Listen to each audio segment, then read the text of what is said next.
I would like to shout out one of my patrons, uh, Derek Talley, for sending me this story coming from Murfreesboro.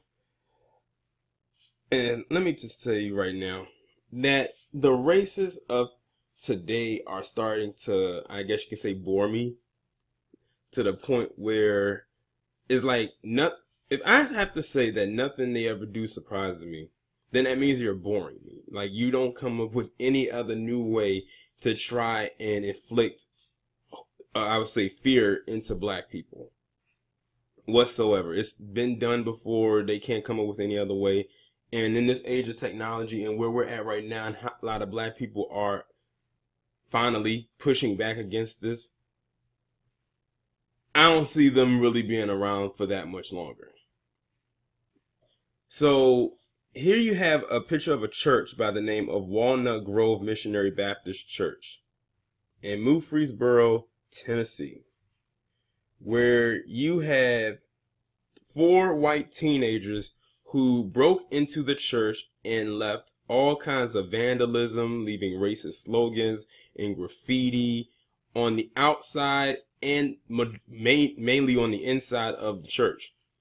One of them even left a white Klan robe, a KKK robe, on one of the dining tables in the church.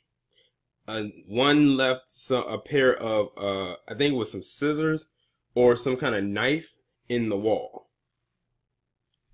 Like I said, this stuff has been done before. It doesn't make any sense to me. I mean, we know they have a huge hatred towards black people. We know, we get it.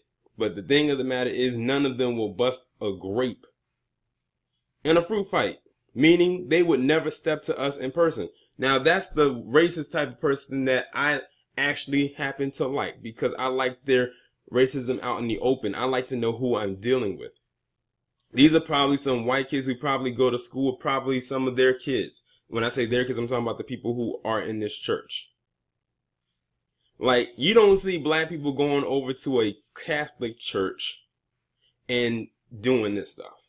This shows you how much the racist, whether young or old, man or woman, is on their mind. How much we are on their mind.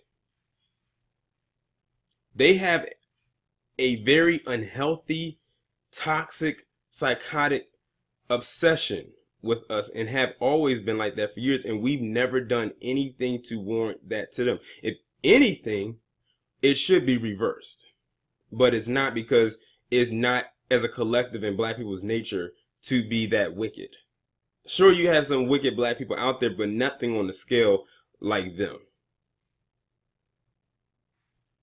Now, thankfully, nobody was there at the church, because I would hate for this to turn into another Dylan Roof incident. But see, that was the point of them doing this, is to go there when nobody is there and do what they did. But anyway, they did end up getting all 4 of the teenagers. I would give you their names, but they did not give out their names.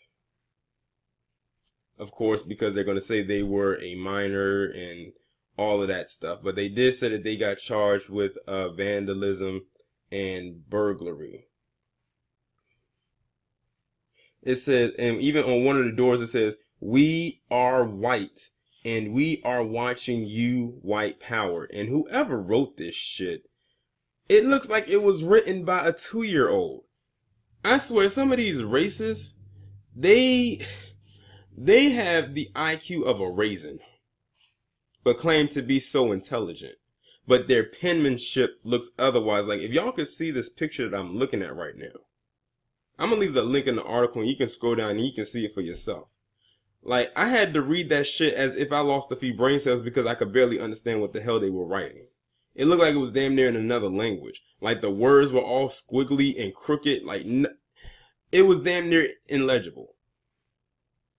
Like, that's why all I can do is just laugh at them. Like, I can't even be mad when they do some minor or, like, little shit like this. And that's supposed to really hurt our feelings.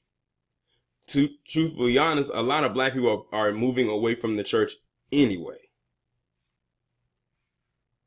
It was an episode, well, the first episode of the second season of Black Lightning came on last Tuesday.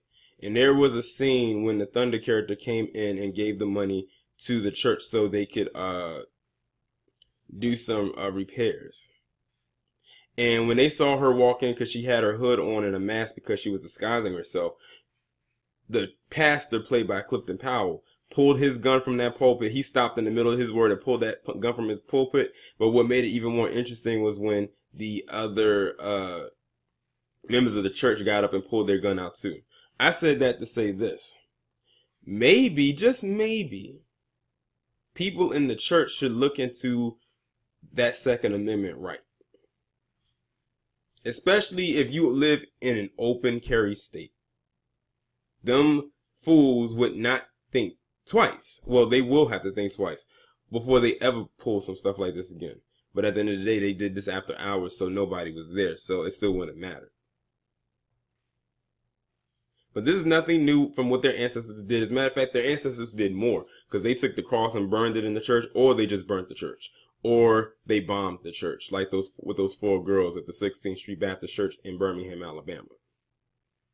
They're not going to do what they do, because the races of today, like the ones who are in my generation, are weak as hell. They can't fight based on what they wrote on this door. They can't write. But most of them can barely put together a simple declarative sentence to save their life, amongst other things. Y'all let me know what you think down in this comment section about this story. Like, share, subscribe. The links will be in the description. I'll talk to you in the next one.